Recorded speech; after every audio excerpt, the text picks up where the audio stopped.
नवल आहे मायबाप काय खंडर आहे काय माहिती सगळेच मारू दे एकटीच राहू दे मला. शक्ती प्रसंग आहे काय बसलोत महाराज फारच सुंदर चेहरे राहावेत अशी माझी इच्छा. दत्ताबुवा विशेष आहे का नाही आनंद वाटला बघा. माईच्या आम्ही पैशासाठी फिरणार हो देवाचे पण नाही पैसे नकोय आम्हाला गरजच नाही पैशाची. देव बकळ द्यायला काय द्यायची कमी नाही येऊ कशाचीच कमी नाही. त्यातल्या त्यात श्रीमंत गावामध्ये आलोय महाराज. आख्या महाराष्ट्रातले सगळे ट्रॅक्टर तुमच्या तिकडे रे बाबा इथून तिथून वाटून श्रीमंत गावामध्ये आलो बाबा. पाय ठेवलाय विशेष आहे आणि फक्त एवढंच आहे आनंद घेतोय दादा आम्ही आनंदच लुटतोत ना. ऐका मी तर कधी आयुष्यात पैशाला हातच लावला नाही पण कोणी 100-200 रुपये देत असतील घेत असतील त्यांनी तुम्ही कुठं बंगले बांधले तर पैशाच्या ह्या पैशाच्या नाद आहे परमार्थिक आहेत आणि सगळी रामायण प्रेमी मंडळी आहे. भगवंतावर नितांत प्रेम करणारी मंडळी आहे. एवढ्या रात्री बेरात्री सोपं आहे का सोपं आहे का महाराज. इमानदारने कसली अडचणी उद्या घरातून बाहेर निघा वाटणार झाले 2 सुटर घालून आलो दिवस जाईल एका 2 सुटर घालायला घरी ताकद होईना घरी बाग कशाला काय बंद आहे काय आपल्या नाऱ्याची मुंडवाळा चित्त जाण्यावर 2 सुटर घातणं सोपं नाही मायबाप. आनंद वाटतंय प्रेम वाटतंय म्हणून येणं आहे हो बाकी काय आहे का नाही. पुन्हा आता युट्यूब वाल्याला धन्यवाद देतो. मी आता गप्पून आवरून पळणार होतो बघा संयोजक महाराज कसं अवस्था बरोबर वाटणं गेली इथं. खरं इमानदारनं नारदाच्या गादी बसलोय खंडेराया समोर आहे कोणाचंच नाव घेतलं नाही. पुन्हा एकदा नाव घेतो बाबा. आमचे रामायण अतिशय गोड मुखातनं रामायण ज्याच्या उठलं की निघते असे आमचे दत्ता महाराज आहेत. गायन सम्राट आमचे या ठिकाणी मुंजाभाऊ आहेत. ज्ञानेश्वरीवर ज्याची अतिशय सुंदर अशी पकड आहे असे आमचे सतीश महाराज आहेत. तसेच आमचे कीर्तनकार सखाराम महाराज बरबडीकर आहेत. तसेच आमचे या ठिकाणी सारंगीकर सुद्धा महाराज तुमची पाहुणे युवाई जावाई आहेत. विशेष या ठिकाणी आम्हाला आमंत्रित करणारे आमचे मांजरीचे माऊली आप्पा विशेष आमचे गजू भाऊ त्यांनी आमंत्रित केलं. मी त्यांना म्हणलं बाप्पा तेवढ्या मोठ्या गावामध्ये वशिला लागत असला तर बोलवा बरं नाही तर नका ना महाराज उगाच कचरा होऊन जाते. त्यांनी सुद्धा फार जीवाची कसोटी आटापिटा केला सहयोग दादाकडे बसूनच होते त्यांच्या पायावरती त्यांनी काहीतरी करून महाराज जोड लावलाय आमचा. बाकी उर्वरित राहिलेल्या सगळ्या वाचक सूचक मंडळींना धन्यवाद देतो. महाराज विशेष अशा स्वरूपाचं कथन आहे. सुंदर गाव आहे सुंदर या ठिकाणचा वैभव आहे. शक्ती म्हणजे शक्तीच आहे बरं दादा तुमच्या इथं सगळं काय परिसर माता भगिनी पुरुष मंडळी सगळ्यांना धन्यवाद. बोला आता काय करू विचार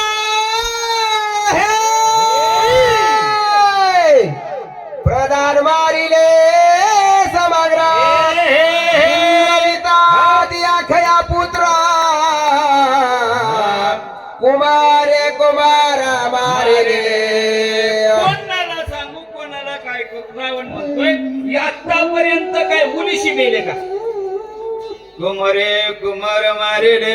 कोणा कोणाला सांगू आता किती किती मेले म्हणून सांगू आहे का नाही. मुलीशी गेले का मला तरी सुद्धा रावण म्हणतोय आता काय करू. विशेष आहे म्हणजे इतके मेले तरी कळाव कळाव की आमचे मुलीशी गेलेत का मला. आमचे महाराज सांगतो आजा मेला पंजा मेला बाप मसना गेला देखत ना तो पंतो तो कैसा झाला. किती गेले रावण म्हणतो इतके मेले. अरे किती मेले कळाल ऐका आईच्या चिंतिता रावण करू विसरला भोजना विसरला उदक पाना अति चिंता मला पीडिता. एवढ्या चिंतेने त्रासलं रावणाला या ठिकाणी बरोबर विसरला भोजन खावाच विसरला. आता जर खाणं पिणं विसरल्या बाकी काय शिल्लक राहिलं.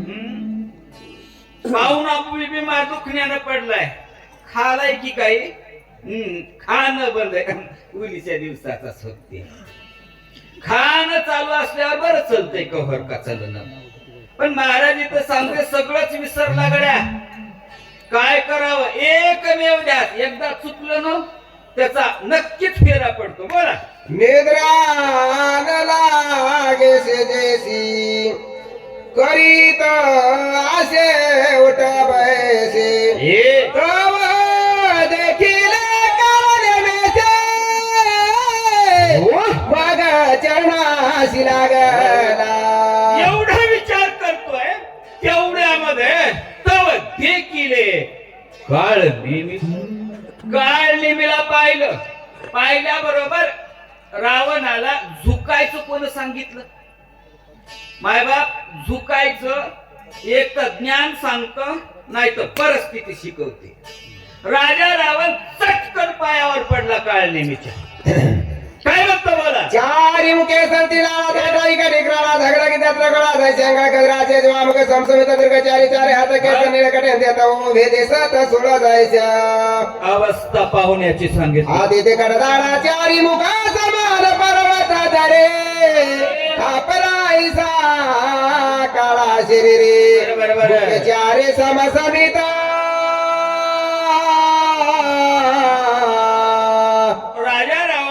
पाहुण्याचं गुणवर्णन चाललेलं आहे. वृक्ष रोईले जैसे असते तैसे आत्मादिती भिंगवाले शराग्रते ते कथा भेटते यम काळ. महाराज पाहुण्याचा चेहरा कोणासारखा? महाराज म्हणले सांगायला तर व्यक्ती नाही पण त्याला बघितल्याबरोबर येम सुद्धा दचकतय मला. अति भयानक शरीरा त्या प्रार्थी दस शिरा हो तुळा जाऊन या सत्वरा चंद्र ढाकावा. ए काळने मे विनंती आहे आत्ताच्या आत्ता जायचं पर्वतावर जाऊन बसायचं. काळने मेला राजा रावण पुढची नीतिमत्ता सांगतोय. कशा पद्धतीमध्ये सांगतोय कशासाठी पाठवतोय? लवणादी सकळ समुद्रा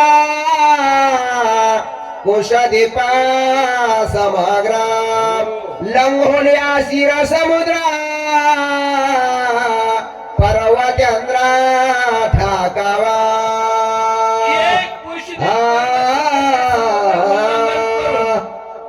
पुण्या पर्वतावर जाऊन बसायचे. ते तू झोपडं घालायचं. पर्वतावर जाऊन बसायचंय. पहिले साधू महात्मे पर्वतावर जाऊन बसत होते. विशेषतः रस्त्यावर जाऊन बसायचे. साधू आडी अडचणीमध्ये बसलं तरी जमतो पण हा साधू रस्त्यावरच बसणार आहे. कारण हा साधू असायला नाही दिसायला असणार आहे. आणि दिसायला साधू तो रस्त्यावर असायला साधू तो अरण्यात. बोला. तुझं नामो एक गमान म्हणून आलो तुझा शरण कपिनंदा त्याशी विगन करावे. तुझं मनाच्या वेगानं वेग आहे म्हणून तुला शरण आहे. मारुतीला विघ्न करायचंय जाऊन कर. सांगायला सोपं आहे. सांगणं इतकं सोपं आहे. पुढच्याला सांगायला काय बोली बोलता गोड वाटे. करणी करिता तीर कापे. काय करायचंय राजा रावणाला माहिती आहे मारुती आडवत नाही. काळ नेमीला पाठवायचे. विशेष आहे रावणाला पक्क माहिती आहे याच्या आडवं गेलं की मरते. आपली अवस्था अशी आहे महाराज आपल्या घरात सरप निघाला की शेजाऱ्याच्या हातात काठी देतो. तो तिथं त्याचे कारण नाही. साप मेला घरातली कीड गेली परतून चावला शेजारी मेला आपण बस आपला आनंदच आनंद का आपली काय अडचणच. रावण म्हणला त्याला गाठायचं. कोणाला? मारुतीला.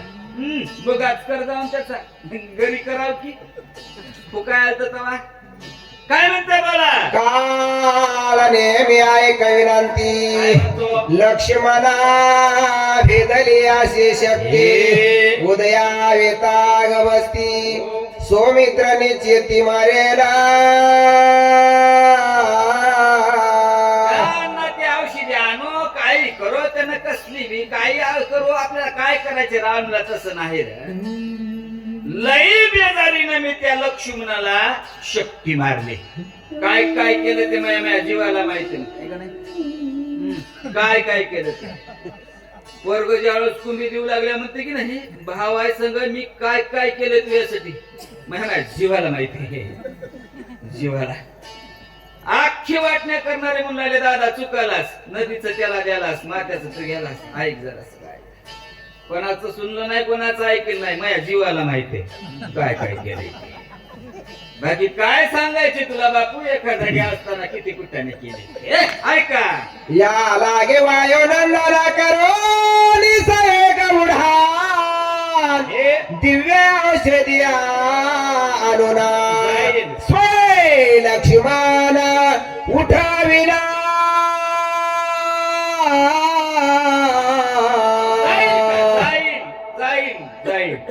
नक्कीच जाईल. कोण मला तो मारुती आहे वेगी जाईल औषधी आणेल लक्ष्मणाला उठवील. कोणावर विश्वास आहे दत्त महाराज वैर्यावरच की वैर्यावर एवढा विश्वास आहे वैर्याचा काय महाराज निष्ठा असन ती काय सामर्थ्य व रावण म्हणून लागलेला आहे तो गेलाय ना जाईल का आतापर्यंत बक्कळ भाऱ्या मी पाहिलंय त्याचं वर्चस्व ताकद केवढी आहे का आहे रे बाबा ऐकी ते घरी येऊन कुंभी देते माझ्या गावात येऊन मला कुंभून गेले ते गावात येऊन माझ्या सगळ्या स्वैऱ्या धायऱ्याला रट्टी देऊन मोकळलं. मग एवढं मोठं सगळ्या गावाला रणी आणलेलं पोरग बिळात खवलं त्यानं माहित नाही मला त्याची ताकद ते आणतयच बोला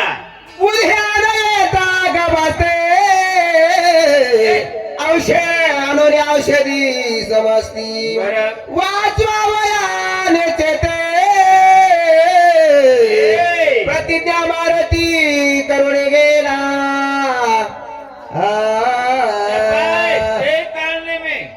तो वापस नक्की येईल दिवस निघे अगोदर येईल काय अरे येरी तर येते पण त्यानं प्रतिज्ञा केली प्रतिज्ञा करून गेलाय तो नक्की येईल गड्या तो साधा नाही कारण मारुतीच आहे हा ऐकी त्याच्याकडे सामर्थ्य तितकंच आहे बुद्धी तितकीच आहे सगळ्या गोष्टीमध्ये सक्षम असल्यामुळे त्याला आडविणारच कोणी नाही बोला.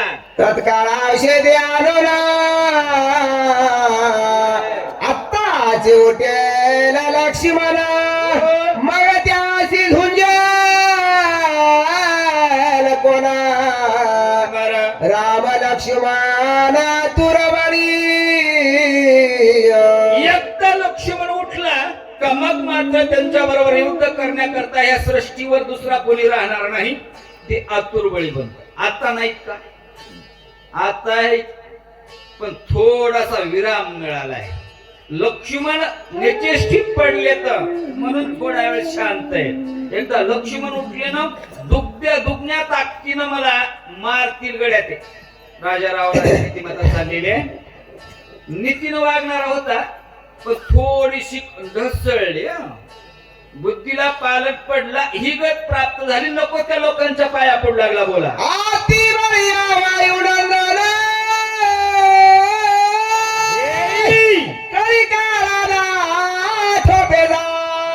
बलिष्ठ सकळ मानणार गाना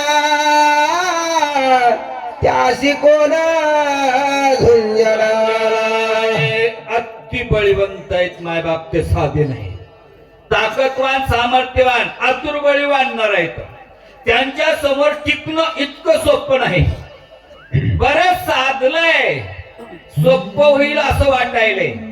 राजा रावण म्हणतोय काळ नेमिला नको त्या माणसाच्या पाया पडून नको त्या गोष्टीची चर्चा चाललेली आहे. मारुतीला अडवणं इतकं सोपं नाही रावणाला माहित आहे पण जमलं तर जमलं. ऐका कपटे करुणे ब्रह्मशक्ती आकाळीला हे उर्मिला पती तव कार्य साधावे हातो हाते उदया गवस्ती न येता. बापू एवढं करायला काय काय कुठं ना केलाय ते तुला काय सांगावं कपटानं शक्ती मारली रे, समोरासमोर जमना गेलं. लय कुठाना केलाय त्या लक्ष्मणाला पाडण्याकरता, त्याला निश्चित पाडलंय. लय कुठाना केलाय रे, एक ना इतक्या साया समय हाताला यश आलंय.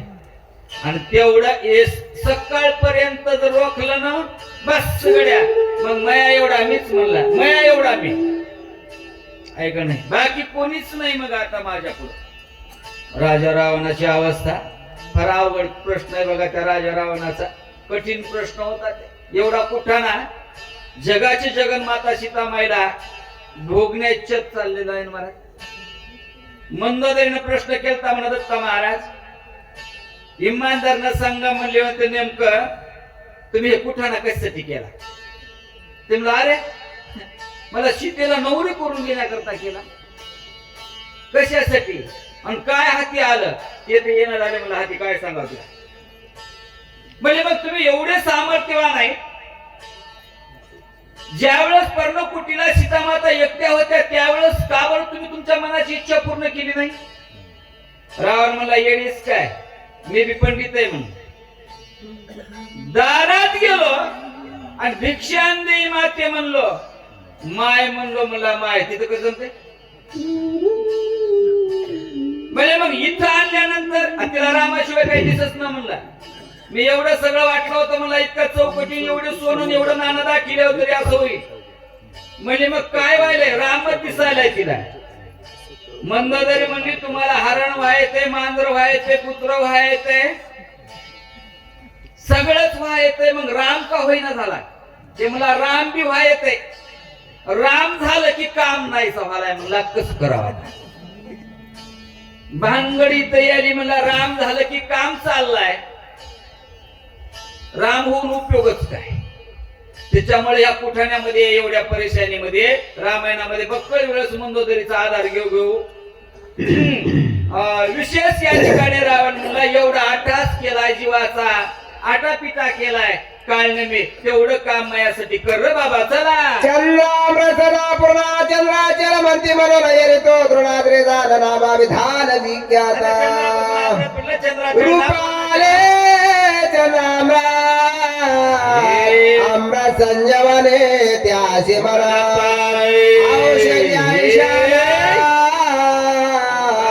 पर्वती समस्त वर्तते. वरून अमृत पडलं म्हणून, अमृत पडल्यामुळं अमृत संजीवनी उगवल्या. अमृत संजीवनी अमृतापासून निर्माण झालेल्या वनस्पती आहेत. ते आपल्या अंगणामध्ये टमाटे उठतात आहे की कारण टमाटे ठेचून आपण खिचडी टाकली की बी अंगणात फेकतो, पण टमाटे जशी फेकली तशी निघत नाही ना, निघते ये मुनावणी निघतात. ते काय वरून अमृत पडलंय ना, अमृत संजीवनी उगवल्यात म्हणजे त्या पर्वतावर. आणि पर्वताचा आकार द्रोणासारखा आहे म्हणून तर द्रोणांचल म्हणते. बरं ते गेला कपिनंदना बहुमाया करून आपण त्यासी करावे विघ्न सूर्योदय जवन होया. सूर्य निघेपर्यंत तुला तिथं मधाला अडवायचं आहे, टाइमपास आपल्या भाषेमध्ये करायचा आहे. आणि त्याच्यामुळे तेवढा कुठाना कर बस म्हणला, बाकी काहीच करायची गरज नाही. गड्या म्हणला तुझ्यासारखा पाहुणा दुसरा कोणचा नाही म्हणला. मग आहे का नाही, पाहुणा तरी असावं कशाला. जुनी मन आहे की म्हणते हा गुणीला कोणी की ना गुणीला अगं ते पाहुणा असतंय म्हणून तू आपण हाती लागलो. वैजनाथ महाराज सुद्धा आगमन झालेलं आहे. चल तेही मायाच्या लक्षात जटाधारी वळकळा भरात सर्वांगी भस्म जळात असाधारण ऋषी वेसा गबूच्या गबू होऊन जाऊन नको रे. गबूच्या गबू होऊन जाऊन काय उपयोग नाही. जंबूमाळी लहान दंडाचा नव्हता म्हणला, त्यानं पुतणी देऊनच मारला. मग कसं करावं लागल, तुला साधूच व्हावं लागेल रे. कवाय बघा की तुम्ही माळकऱ्याला मार कमी असते म्हणे. राजा माळ दिसायला सभ्य वाटतो, नसला जरी करतातच पोशाखावरनं. म्हणून तुला साधू व्हावं लागल. मारुती इरी आडवते का? इरी आडणार ते. राक्षसाने आडून बघितलं, जमलं नाही. आता साधू होय, आडव. तापस व्यास धरोने पूर्ण करावाश्रम निर्वाण गोवावया कपिनंदना माया आपण करावे. सुंदर आश्रम निर्माण करावा आणि त्या आश्रमामध्ये माया महाराज कसे माया म्हणतात ना, वरपांगी माया असं म्हणतात ज्याला महाराज. कसे दिसत नाही, त्रास दिल्याशिवाय राहत नाही असं महाराज. काय हरकत नाही. माईक उचलले संयोजकांना. पुनश्च एकदा ह्या संयोजकांना, आयोजकांना, गावांना धन्यवाद देतो. रात्रभर शक्ती प्रसंग ऐका मायबाप. विशेष आहे की एवढा एका दिवसाचा सोहळा या ठिकाणी जणू काय 7 दिवसाचा सत्याचाच कार्यक्रम असावा असं ठिकाणी स्वरूप आणलेलं आहे. पुनश्च एकदा तुम्हाला धन्यवाद देतो. खंडरायाच्या चरणावर नतमस्तक होतो आणि आलेल्या वाचक सूचकांना पुन्हा एकदा धन्यवाद देतो. शेवेला पूर्ण विराम. पुंडलिकावर हरी विठा